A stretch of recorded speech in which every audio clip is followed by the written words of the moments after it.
성경 말씀 히브리서 5장 5절에서 10절 말씀입니다. 또한 이와 같이 그리스도께서 대제사장 되심도 스스로 영광을 취하심이 아니요 오직 말씀하신 이가 그에게 이르시되 너는 내 아들이니 내가 오늘 너를 낳았다 하셨고, 또한 이와 같이 다른 데서 말씀하시되 내가 영원히 멜기세덱의 반차를 따르는 제사장이라 하셨으니 그는 육체에 계실 때에 자기를 죽음에서 능히 구원하실 이에게 심한 통곡과 눈물로 간구와 소원을 올렸고 그의 경건하심으로 말미암아 들으심을 얻었느니라. 그가 아들이시면서도 받으신 고난으로 순종함을 배워서 온전하게 되셨은즉 자기에게 순종하는 모든 자에게 영원한 구원의 근원이 되시고 하나님께 멜기세덱의 반차를 따른 대제사장이라 칭하심을 받으셨느니라.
대해서 말씀을 나누겠습니다.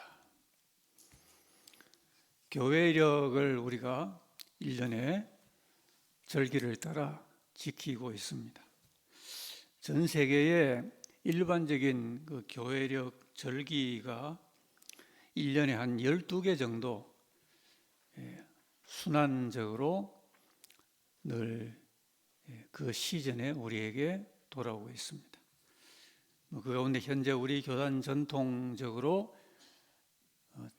그렇게 안 지키는 그런 절기가 있지만은 대체로 개신교단에서 이런 포함된 절기들을 교단별로 지키고 있습니다.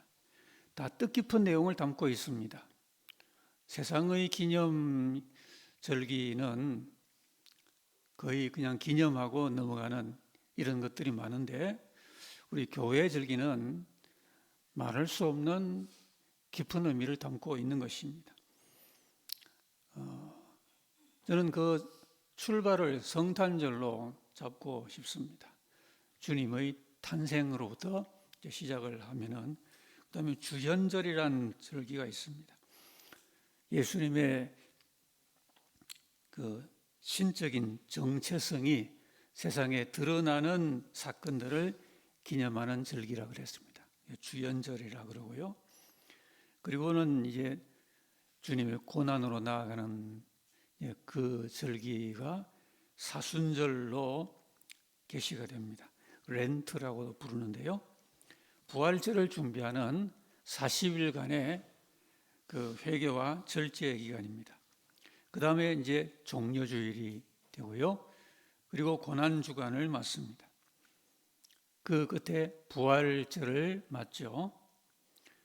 그리고 성천 기념일을 또한 지키기도 합니다.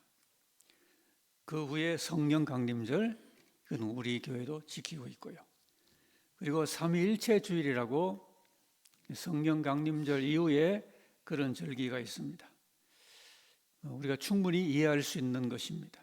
성령 강림절 바로 다음 주일에 이제 성부와 성자와 성령의 그 삼위가 일체이시다 이렇게 고백하는 주일이 삼위일체 주일입니다.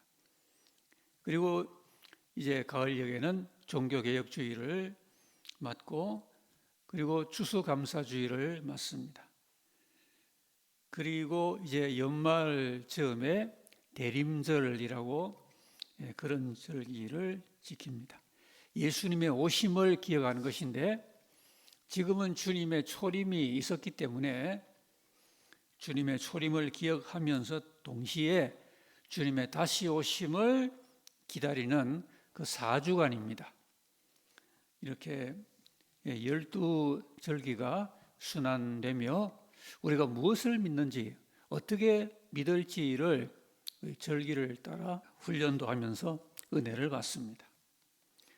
그리고 우리가 이 절기를 보면은 그 처음에 성탄절부터 예수님의 성천일까지는 우리 성자 예수님에 의해서 이루어지는 우리 구원의 그 토대, 우리 구원의 그 기반을 성자 예수님이 구축하신 그 역사를 기념한다. 그렇게 보고요.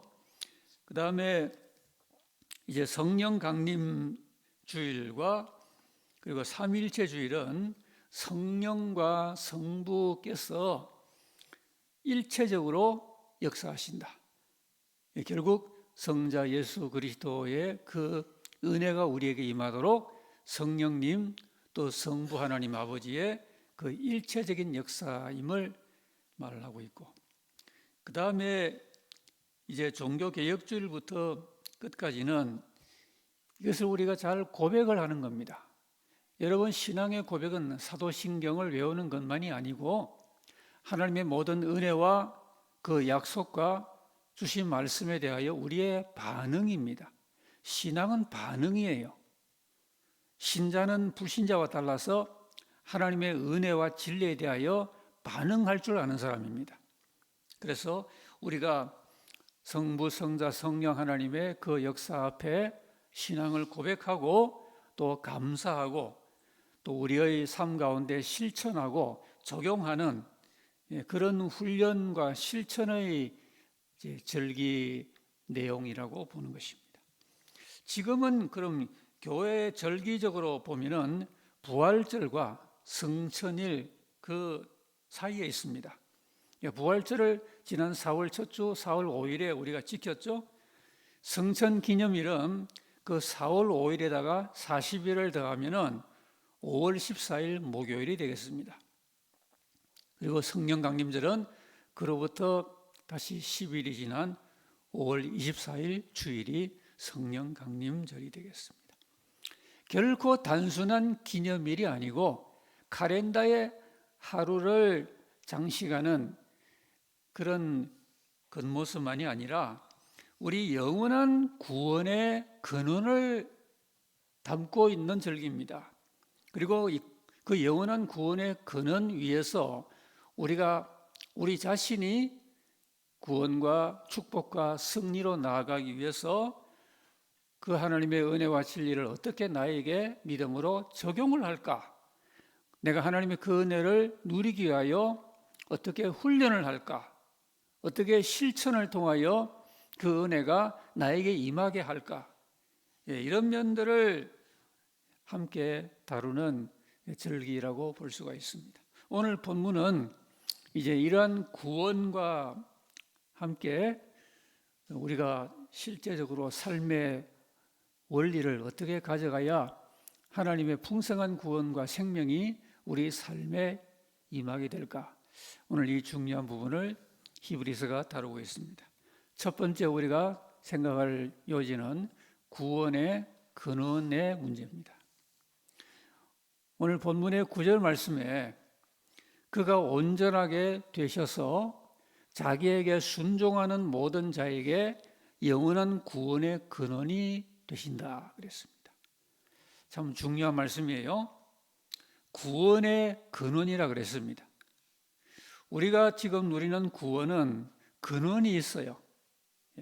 여기 성경책도 이 책이 이렇게 놓이는 그런 받치는 탁자가 있고 그런 밑받침이 있고 그 위에 이렇게 놓여지듯이 우리가 받고 누리는 구원은 그 근원 위에 있는 겁니다. 올바른 근원이라야 그 위에 세워진 구원과 우리 모든 삶의 축복의 바로 올바른 것이 되겠죠. 그런데 이 구원의 근원이 영원한 구원의 근원이라고 그랬습니다. 영원하다는 거죠. 영원한 구원, 그것의 근원이라 하는 말입니다. 그러니까 우리의 구원이 영원하다는 말이죠. 세상은 여러분 우리에게 어떤 유익을 주거나 어떤 복된 가이드를 해도 잠깐 우리가 맛보고 그냥 끝나는 겁니다. 영원하질 않아요. 영원 근처도 가지 못합니다. 그러나 성경과 기독교가 말하는 구원은 1, 20년이 아닙니다. 영원입니다. 얼마나 귀한 것입니까? 동시에 구원이 영원하므로 심판과 버림과 멸망도 영원한 것이죠. 그렇게 보면 우리의 이 짧은 한 평생은요, 영원한 것을 위한 준비의 기회입니다. 그런데 그 영원한 것이 영원한 구원이냐, 영원한 멸망이냐, 참 극과 극이죠. 이 짧은 한 평생에 그 영혼을 위한 준비가 결정이 된다는 것은 참 우리에게 엄중한 마음을 되새기게 해줍니다. 인생의 의미가 완전 재조명되는 겁니다. 인생은 극적으로 구원되라고 창조주요, 심판주요, 구원주이신 하나님으로부터 기회로 주어진 겁니다. 세상에서 사람들 앞에 자기를 과시하고 좀 더 육신의 편안함과 내 어떤 육정적인 나의 소욕을 누리라고 인생이 주어진 게 아니란 말입니다. 구출되라는 거예요. 구출되고 교정되라고. 태어난 그대로 살지 말고 우리 인생이 바뀌라고. 그래서 영원한 구원의 그 줄기를 잡으라고 주어진 극적인 구출의 기회로 우리에게 허락된 것이 인생이라고 하는 것을 우리가 이 복음의 관점에서 알 수가 있습니다. 이와 같이 우리의 구원에는 바른 근원이 있고 토대가 있습니다. 근원이라고 오늘 9절 말씀에 나온 그 말씀은 원인이라는 단어예요. 원인과 토대라는 그런 뜻의 말이 근원이라는 말로 표현이 되어 있습니다. 여러분, 이 세상에 원인 없는 결과가 없어요. 원인이 강력하고 좋으면은 과정과 결과도 좋은 것으로 따르게 되죠. 자, 그럼 우리 현실적으로 세상의 모든 사람의 인생에는 강력한 원인이 있어요. 사람들이 잘 모를 뿐이죠. 그럼 대부분의 사람들이 어떤 원인에 의하여 과정과 결과를 지금 이루어가고 있는 거예요. 그럼 그들이 잘 모르는 원인이 뭘까요? 바로 죄입니다. 모든 사람의 인생에는 죄라고 하는 강력한 원인이 있고, 이게 원인인 줄 모르고 그렇게 또 죄를 좋아하고 죄를 짝하고 그러고 산단 말이죠. 지금까지도 원인이 되어 왔는데 그 안 좋은 원인에 더 안 좋은 원인을 쌓으려고 사람들은 죄짓기를 서슴지를 않습니다. 죄 가운데 났다가 죄 가운데 살고 죄 중에 죽어서 결국 멸망하는 거죠. 이런 원인이란 게 모든 사람의 인생에 분명히 실존하는 겁니다. 근데 예수님의 복음은 이 첫째 원인을 제거하여 줍니다.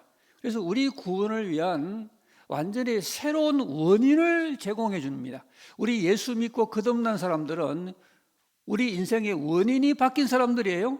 이전에 하나님 모르고 진리 모르고 살 때는 나도 모르게 죄가 내 인생의 근본 원인이 되었어요. 그런데 예수님 믿고 하나님 앞에 구원의 부름을 받고 보니 원인이 달라졌어요. 옛날에 나의 원인이 되었던 죄는 사라지고 예수님이 새로운 원인을 제공을 해 주십니다. 바로 우리의 구원과 축복과 승리에 들어있는 강력하고 새로운 원인이 바로 예수님과 예수님의 십자가입니다.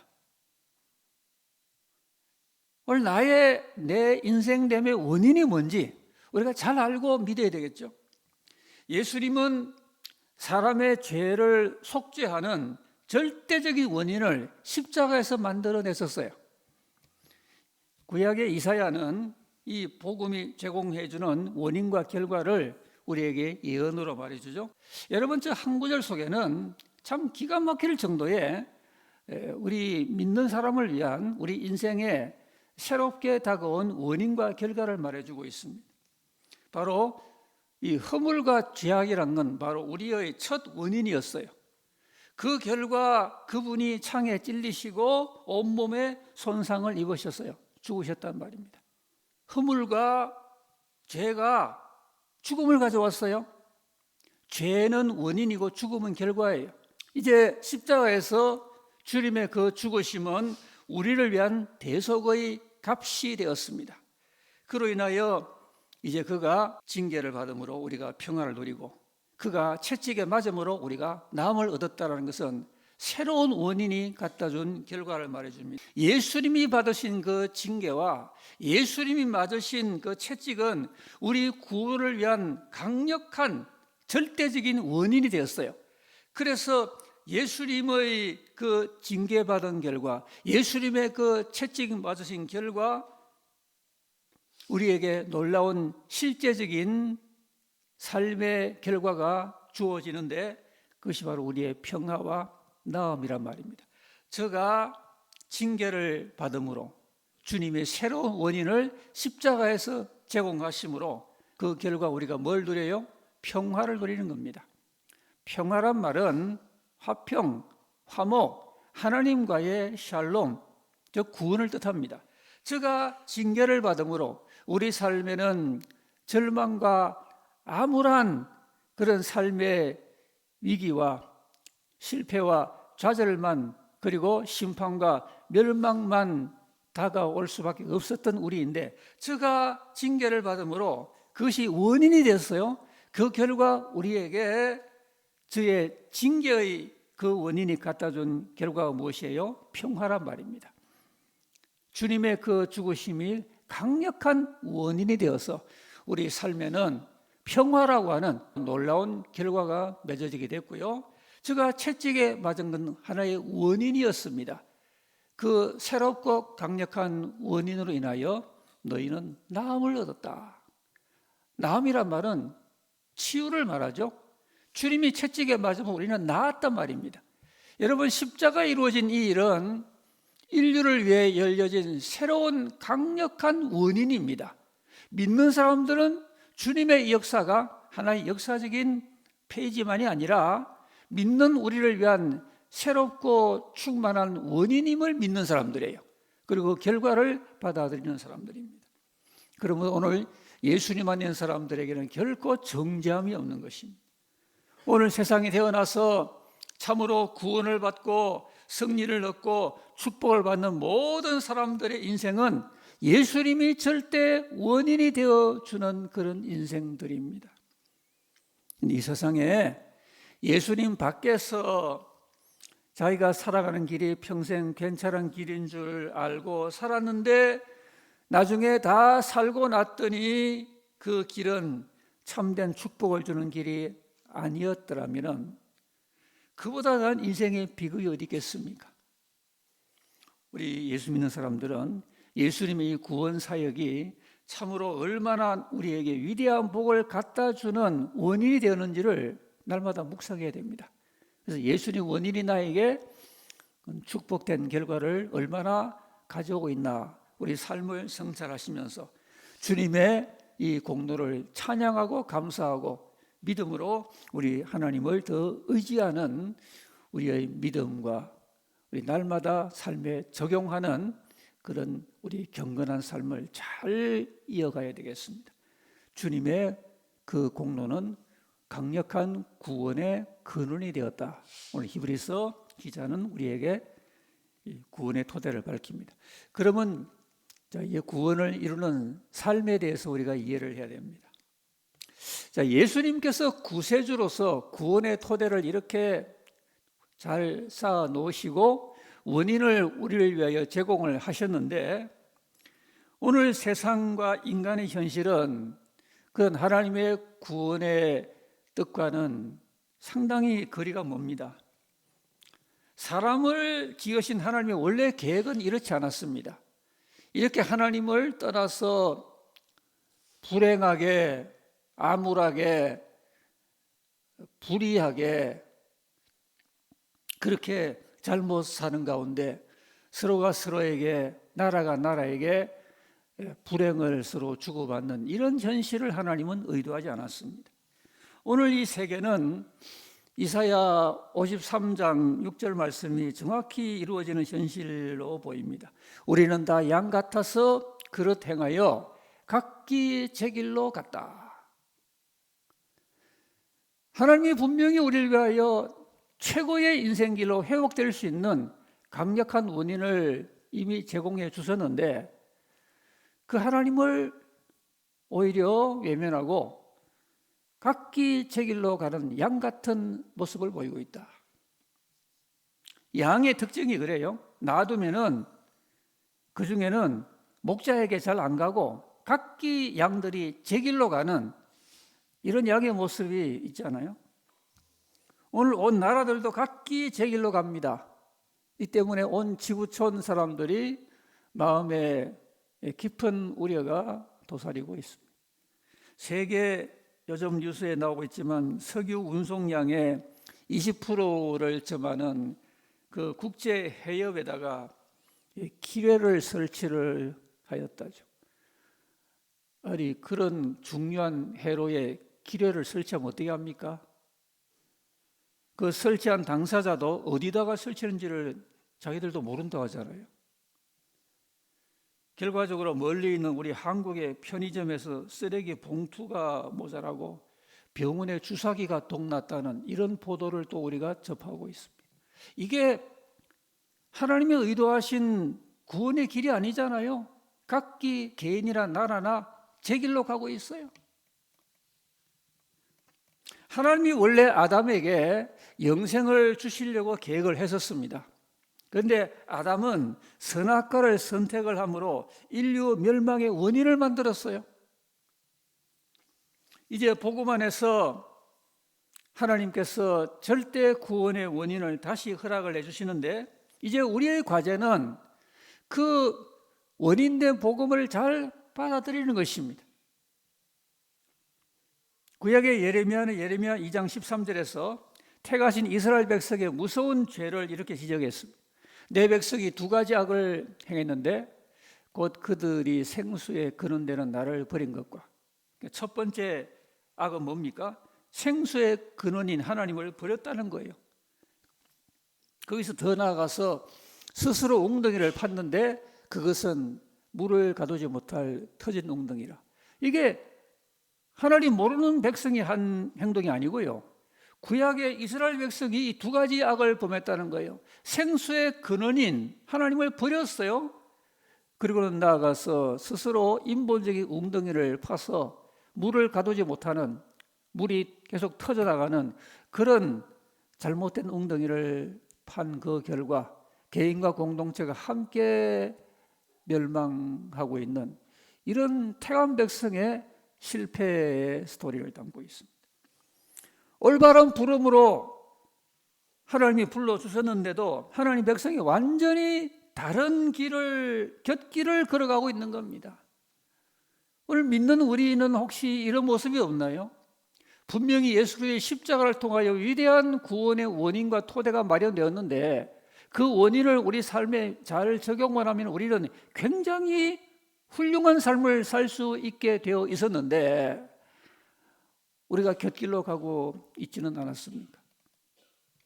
이제 하나님이 하시는 방법이 있습니다. 그것은 구원의 토대를 이미 잘 쌓아 놓으셨는데 거기에다가 구원받은 사람이 걸어가야 될 본을 걸어가도록 하신 것입니다.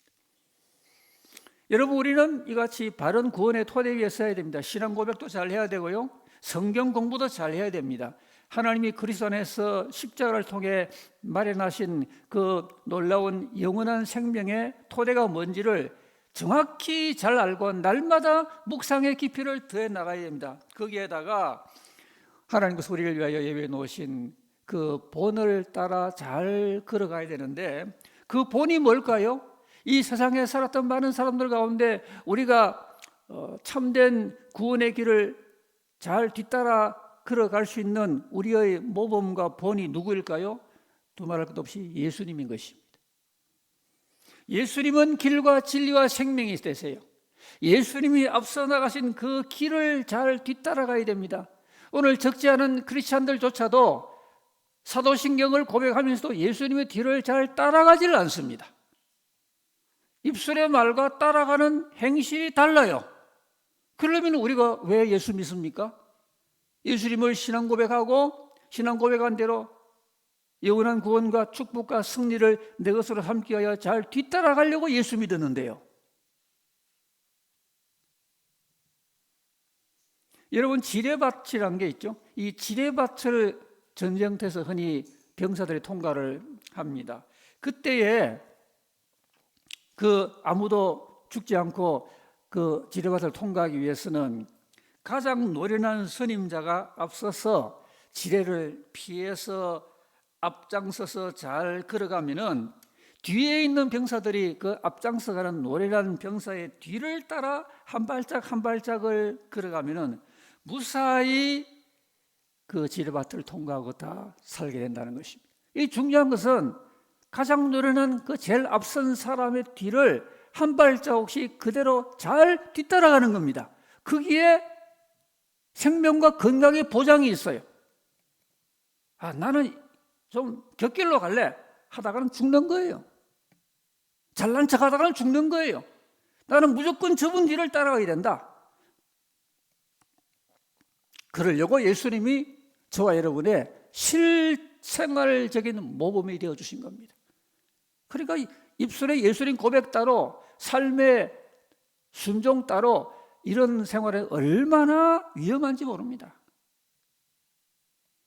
십자가 직전에 주님 말씀이에요. 마태 26장에 일어나라 함께 가자. 보라 나를 파는 자가 가까이 왔느니라. 십자가를 앞둔 그 목전에도 예수님은 자기 자신이 제자들을 생명 한가운데로 이끌 선두주자임을 잊지 않으셨습니다. 일어나라. 우리 믿음의 사람들이 일어나야 되겠어요. 따라가려면 일어나야지. 주님은 벌써 일어나 저만치 가시는데 나는 여전히 주님 제가 피곤해서 좀 더 앉아 있을게요. 그건 안 된단 말입니다. 주님이 일어나라 그럼 일어나야 되는 거예요. 개인도 일어나고요. 주일학교도 구역도 일어나고 목장이 일어나고 교회가 일어나고 한국교회도 일어나야 됩니다. 일어나라. 용기를 내라. 지금 쉴 때가 아니다. 일어나라. 나와 함께 가자. 내 뒤따라오란 말입니다. 여러분 예수님을 구주로 믿고 실제로 주님의 뒤를 따라가는 실천적인 순종의 삶이 얼마나 중요한지 내 신앙의 고백과 교리적인 내용과 함께 중요한 게 실생활적인 순종임을 기억하십시다. 최선의 삶이 뭡니까? 주님의 본을 뒤따라가는 겁니다. 그러면 주님의 본을 따라가는 생명의 길이 뭘까? 오늘 예수님이 강력히 본을 보신 생명의 그 본을 우리가 이런 본문은 말하고 있는데요. 먼저 첫 번째 본은 경외심이라고 그랬습니다. 경외하는 거예요. 참 신앙인에게 필수적입니다. 경외라는 게 뭐죠? 두려워하는 거예요. 여러분 두려움에는 두 가지 종류가 있어요. 공포에 찌들어서 부정적으로 공포심을 가지는 그런 두려움이 있는가 하면은 경건하고 긍정적이고 생산적인 두려움이 있어요. 이 경외란 건 그런 뜻입니다. 생산적으로 생명적으로 두려움과 존중심을 갖는 것을 경외라고 말합니다. 여러분 신앙이란 것은 지적인 동의만이 아니라 신앙의 대상인물을 경외하는 겁니다. 여러분 하나님이 저와 여러분의 생사화복을 전적으로 정권을 지닌 분이라는 그런 사실을 믿고 계십니까? 그분의 손가락 끝에 저와 여러분의 생사화복이 달려 있어요. 그분이 살리면 살고 그분이 죽이면 죽는 거예요. 그분이 복 주면 복 받고요. 아브라함처럼 그분이 복을 거두면 복은 날아가는 거예요. 믿습니까? 예수님은 하나님의 아들이라도 성부 앞에 거룩한 이 존중과 사랑을 잃지 않으셨어요. 육체에 계실 때라는 말은 인간으로 오셔서 성천하기 그 전까지를 말하는데 오늘 7절 말씀에 예수님이 겟세마네에서 얼마나 간절하게 기도하신 그 본을 보여줍니다. 적들은 시시로 지금 다가오는데 주님은 자기를 죽음에서 능히 구원하실 아버지께 심한 통곡과 눈물로 간구와 소원을 올렸다 그랬습니다. 아니 하나님의 아들이 이럴 필요가 있을까요? 하나님 아버지는 그 아들의 친아버지시고 예수님은 하나님의 독생자인데 하나님의 독생자가 이렇게까지 우리도 이런 기도를 평생 해본 적이 있나요? 나를 죽음에서 능히 구원할 하나님 아버지께 심한 통곡과 눈물로 우리 기도에서 통곡은커녕 눈물이라도 흘려본 적이 언제 있었나요? 기억나십니까? 한국교회가 눈물의 기도를 잊은 적이 언제입니까? 우리가 펑펑 울면서 내 죄 때문에 하나님 앞에 간절한 기도의 제목을 갖고 이 모든 기도가 이루어질 전권이 하나님께서 뭘 믿고 하나님께 목숨 걸고 눈물을 쏟으며 기도했던 적이 언제 있었습니까? 이런 걸 두고 경외라 그럽니다. 오늘 본문은 경건하심으로 들으심 받았다 그러는데 옛날 번역은 경외하심이고 성경 원문은 경건이 아니라 경외입니다. 하나님 아들의 경외하심으로 들으심 받은 거예요.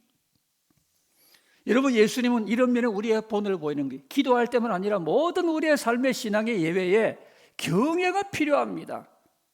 우리 모든 교회의 생활과 예배나 집회나 활동에 경외가 필요합니다. 찬양을 부를 때도 우리끼리 어떤 노래를 주고받는 시간이 아니에요. 콘서트가 아니에요.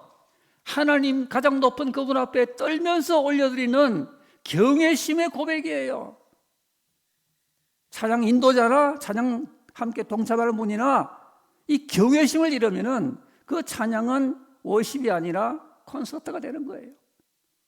이 차이는 종이 한 장 차이입니다.